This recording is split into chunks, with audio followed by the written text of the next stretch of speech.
Assalamualaikum warahmatullahi wabarakatuh.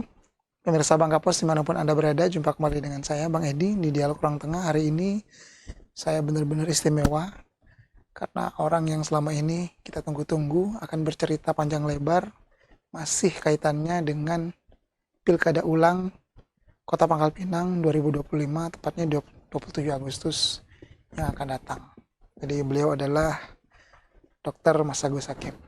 Terima kasih Pak Dokter. Ya, selamat Sehat ya. sehat kepada para pemirsa sekalian. Bang Edi, sekali lagi datang kembali lagi di sini dalam acara Dialog Ruang Tengah. Baik, terima kasih ya Pak Dokter sudah menyempatkan waktunya meskipun di tengah kesibukan yang begitu padat tapi masih mau berkunjung dan bercerita banyak hal.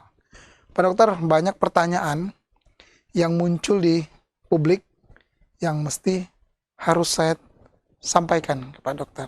Harus Pak Dokter jawab seterang mungkin, setenang mungkin, ya sebaik mungkin lah. Yang pertama adalah orang juga banyak tahu nama Pak Dokter kan sebenarnya dari awal itu masuk di bursa pencalonan Pilkada Ulang Kota Pangkal Pinang yang akan datang. Lalu di last minute Pak Dokter nggak muncul. Boleh cerita tidak? Apa yang terjadi? Baik, terima kasih. Selamat salam sehat selalu kepada para pemirsa dari Dialog Ruang Tengah Bang Kapos. Pada kesempatan ini saya kembali hadir di sini sudah keberapa ya? Ketiga kali ya, ketiga dalam Dialog Ruang Tengah ini. Pada kesempatan ini seperti yang sudah diminta oleh Bang Edi, perjalanan dalam mengikuti kontestasi pilkada. Jadi setelah saya waktu dialog terakhir kemarin, saya mulai bergerak. Saya mulai ketemu dengan para tokoh-tokoh partai. Saya ikuti tahapan-tahapan penjaringan dari partai. Semuanya memang pada saat itu banyak tim yang ingin saya itu maju menjadi nomor satu. Nomor satu. Jadi wali kota. Namun saya masih mengukur kapasitas saya. Saya sebenarnya tidak mungkin nomor satu. Jadi sehingga waktu Dialog Ruang Tengah tetap saya tegaskan kan kemarin nomor 2. Nomor 2. Nah, dan hasil survei memang saya cocok di nomor 2. Nah, dengan hasil dasar survei tersebut, saya bergerak ke seluruh partai untuk menggandeng mereka untuk memasangkan saya dengan nomor 1. Dalam perjalanan banyak yang komunikasi dengan para tokoh-tokoh Ini yang semua partai dikomunikasikan? sudah dikomunikasikan, baik PDI, Gerindra, Golkar, Nasdem, semuanya saya, maupun PAN dan PKB yang tidak saya ketemu. PAN itu juga saya ketemu. Nah, pada kesempatan itu saya selalu berkomitmen untuk memajukan Kota Pangkal Pinang. Walaupun isu putra daerah tetap muncul, namun saya yakin bahwa masyarakat Kota Pangkal Pinang sudah mulai melek dengan hal tersebut.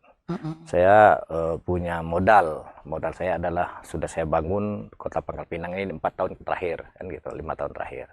Nah, jadi pada saat itu saya berkeyakinan kuat, terutama Partai Gerindra yang saya langsung, memang dulu sudah saya masuk waktu pilkada tahun lalu, saya sudah menjadi anggota Gerindra, ya? kader Gerindra.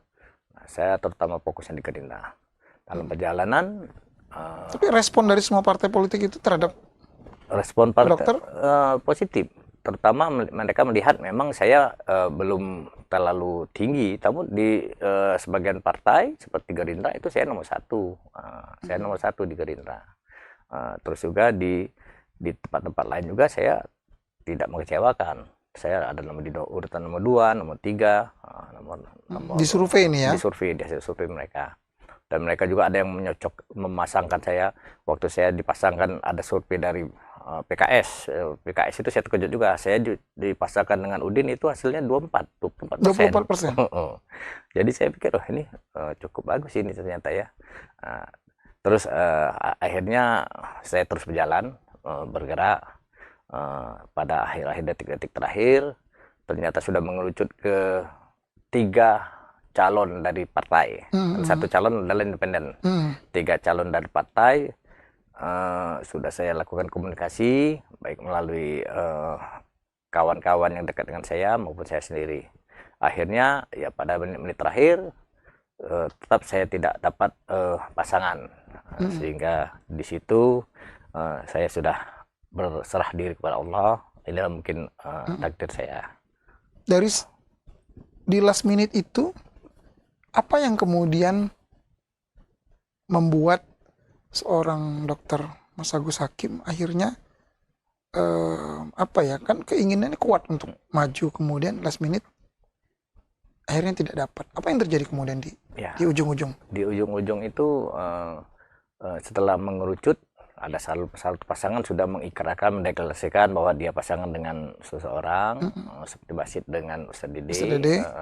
Terus selanjutnya Udin dengan Desi. Tinggal satu pasangan. Nah, itu memang itu tujuan saya kemarin kan, saya tetap mau pasangan dengan beliau. Bang Molen ya. Itu intrik yang terlalu tajam, terutama tarik menariknya kuat sekali. Terutama itu terakhir Bang Molen melihat sepertinya memang berhubung ya masih isu putra daerah masih kuat, kata beliau ya, beliau minta untuk legowo saya juga. Saya menganggap itu bahwa itu adalah keputusan, saya menganggap itu adalah takdir, dan itu ya saya harus jalani. Siap saya jalani pada hari itu di hari Selasa itu terakhir. Itu benar-benar sudah diskusinya sudah sangat alot ya. Itu sudah hari Selasa itu sudah tahu saya. Melibatkan tokoh lain tidak untuk kemudian membantu berkomunikasi?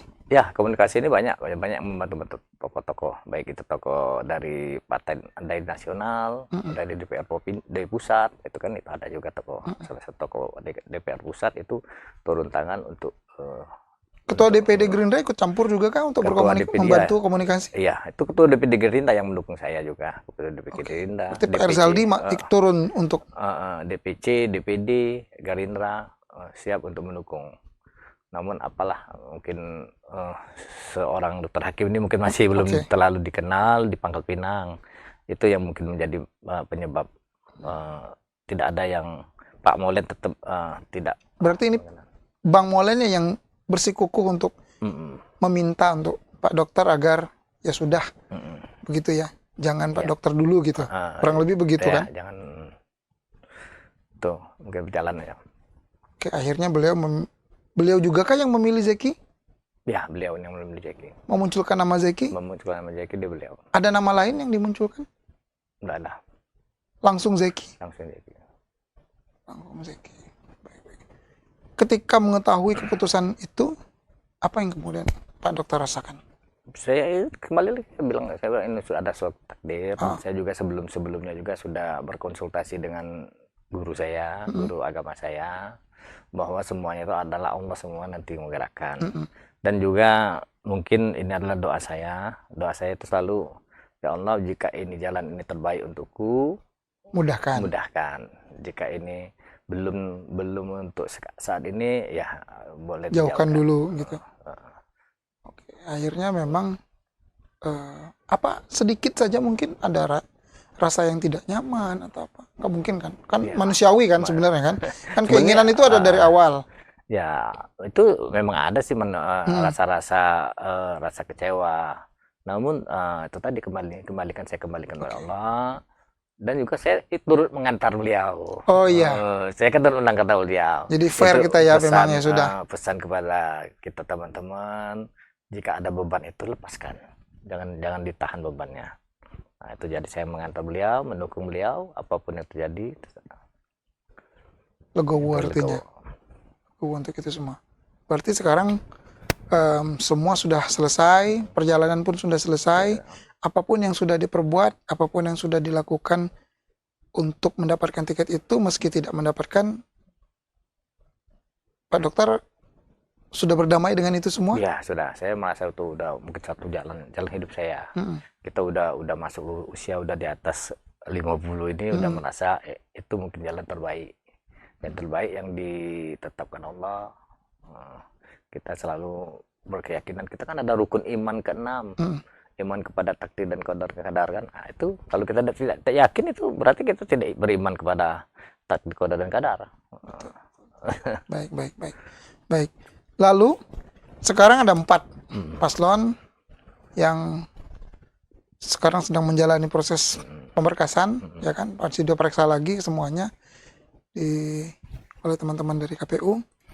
Kalau Pak Hakim melihat keempat paslon ini seperti apa? Semua paslon ini kader-kader terbaik untuk di Kota Pangkal Pinang. Independen dengan pendukungnya adalah pendukung rakyat langsung dan melalui KTP 12 ribuan kan, 12 ribuan 10% dari mata pilih itu kalau dikali 4 aja udah 40% kan itu kan. Nah, itu terbaik mungkin. Terus juga ada Basit dan Ustadz Dede antara pengusaha dan Ustadz. Terus juga ada Udin dan Desi, ada profesional dengan mantan ibu wali kota. Itu bagus semua. Molen dan Jaki. Molen ini adalah mantan wali kota dan anggota DPR provinsi. Semua empatnya terbaik. Punya kelebihan dan kekurangannya masing-masing ya. Kekurangan masing-masing. Oke. Ada pesan tidak untuk mereka? Ya, saya berpesan tetap kita bersaing dan berkonsentrasi secara baik. Ini pesan saya. Saya itu sebenarnya dulu tidak mau ikut. Yang saya hindari ini salah satunya adalah fitnah. Fitnah menfitnah. Memang mungkin dari kandidat tidak mengeluarkan. Namun nanti dari tim akan mengeluarkan, memfitnah seorang kan itu. Kalau ada musuh kan fitnah. Saya dulu ngomong sama Molen, enak kita dengan kotak kosong. Kenapa? Siapa yang kita mau fitnah? Nggak ada. Bukan kita ya, maksudnya tim kita fitnah nggak ada. Nah, kalau ada musuh nanti tim kita yang membuat. Nah, mudah-mudahan ini dihindari fitnah. Fitnah itu saling mencela, saling membuka aib, itu mudah-mudahan untuk dihindari. Itu. Termasuk isu pluralisme kedaerahan? Itu isu kedaerahan juga termasuk. Kan jangan sampai memecah belah. Kita kan satu nusa satu bangsa. Satu nusa satu bangsa, semuanya itu banyak tokoh orang-orang daerah yang menjadi kepala daerah di tempat lain. Ada salah satu senior saya itu jadi wali kota di Jawa, bukan lagi di Sumatera. Dia jadi wali kota di Jawa, di ibu kota. Ibu kota ya. Tapi bagus itu, berarti Pak Dokter ya. Berarti pesannya adalah semua paslon, terutama tim suksesnya, masyarakat juga silahkan melihat, memilih nantinya itu sesuai dengan ide, visi misi, program-program yang baik untuk kedaerahan. Tapi isu-isu yang kemudian yang tidak pas, apalagi yang sifatnya menjelek-jelekkan, memfitnah, aib dan sebagainya, nggak usah lah. Itu nggak usah dipakai. Kita mau damai, kita mau kondusif semuanya. Kurang lebih gitu ya Pak Kim? Ya, itu kita berharap itu tadi. Kita berharap pemimpin ini kan nantinya ke depannya juga dengan karakter, ada karakter. Ya, kalau saya itu kalau mau ditanya tadi sekali lagi kemana, ya saya tetap tegak lurus ke Gerindra. Saya adalah tegak lurus ke partai ya. Partai ya. Oke. Setelah ini apa yang akan dilakukan Dr. Hakim? Setelah ini ya saya tetap akan berkarya untuk di Kota Pangkal Pinang. Yakinlah. Tidak meninggalkan Kota Pangkal Pinang? Tidak meninggalkan Kota Pangkal Pinang. Saya ini menjawab ya bahwa ada isu yang menyebutkan wah akhirnya Pak Hakim nggak dapat tiket, kembali lagi pulang meninggalkan Kota Pangkal Pinang. Akhirnya tidak ya? Nah, saya akan coba tetap di Kota Pangkal Pinang. Saya sudah mempunyai yayasan. Yayasan terutama dakwah. Saya punya majelis. Majelisnya lucu ya, bukan lucu sih, nama saya Majelis Al Hakim Mansur. Masya Allah. Sudah, insya Allah akan saya isi dengan cara, walaupun bukan saya yang ceramah, saya akan undang ustadz-ustadz yang sudah dekat dengan saya, seperti Ustadz Ali Wafa, Ustadz Saihu, Ustadz Jen, itu akan coba kita isi di majelis itu. Kita akan bangun majelis itu, kita besarkan majelis itu. Artinya Dr. Hakim akan tetap berkarya di Kota Pangkal Pinang. Ya, mungkin nanti ada rumah sakit ingin konsultasi akan kita layan. Saya juga mungkin akan diajak sebagai dewan pengawas di rumah sakit. Saya siap. Pokoknya siap berkarya untuk Kota Pangkal Pinang, masyarakat Kota Pangkal Pinang. Jangan apa namanya, jangan ragu lagi lah bahwa saya langsung lari. Nah, insya Allah. Jadi isu kedaerahan itu sudah terjawab ya, Nah. bahwa memang sebenarnya jiwa raga Pak Hakim itu sebenarnya Kota Pangkal Pinang. Ya, karena karirnya sudah habis di sini. Karirnya udah di sini, semuanya ada di sini. Yang bawa saya waktu itu Molen, dan mudah-mudahan saya siap. Molen kan asli orang sini kan, bukan orang Palembang. Asli Molen itu asli orang Pangkal Pinang, yang membawa saya sini, ya saya siap untuk sini.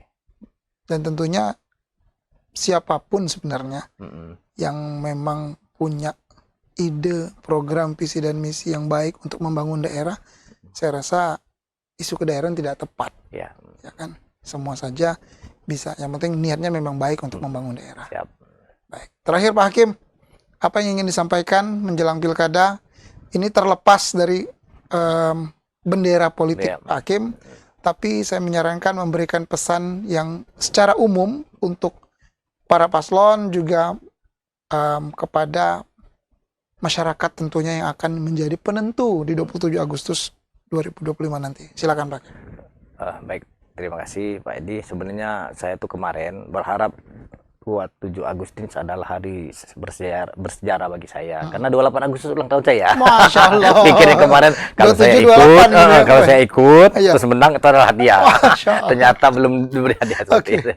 Ya, jadi kepada calon, para kandidat untuk itu tadi bersaing secara fair lah ya, secara apa namanya adil, dan juga secara baik lah, jangan sampai membawa isu-isu yang tidak yakinlah itu pasti ada surat dan sudah tertulis siapa yang akan menjadi pemimpin. Dan kepada masyarakat juga untuk lebih bisa memilih itu berdasarkan ide-ide program-program. Yakinlah juga kami sebagai pemimpin, saya calon, bukan pemimpin, kami sebagai calon pemimpin itu juga tidak semata-mata untuk kepentingan pribadi. Terbesit itu juga pasti ada, salah satunya adalah untuk memajukan masyarakat. Percuma kalau kita sendiri yang maju, tapi sekitar kita tidak maju. Percuma kan? Kan banyak kan ceritanya. Kita punya rumah mewah, tapi sebelah kanan kiri kita rumahnya jelek. Nah, jadi di situ konsep itu kadang-kadang perlu. Kita harus berdampingan sama-sama dengan kawan-kawan, biar masyarakat maju, maka pemimpinnya juga akan maju. Ya, itu mungkin itu. Baik. Ya. Terima kasih Pak Hakim. Eksklusif kita bersama Dr. Hakim, jadi menjawab semua pertanyaan yang beredar di masyarakat. Semoga masyarakat kita, dan itu pesannya untuk paslon-paslon, selamat bertarung. Ya kan, kalau memang nanti sudah diumumkan resmi, sudah oke semua persyaratan, selamat bertarung, tapi itu tadi pesannya fair. Ya.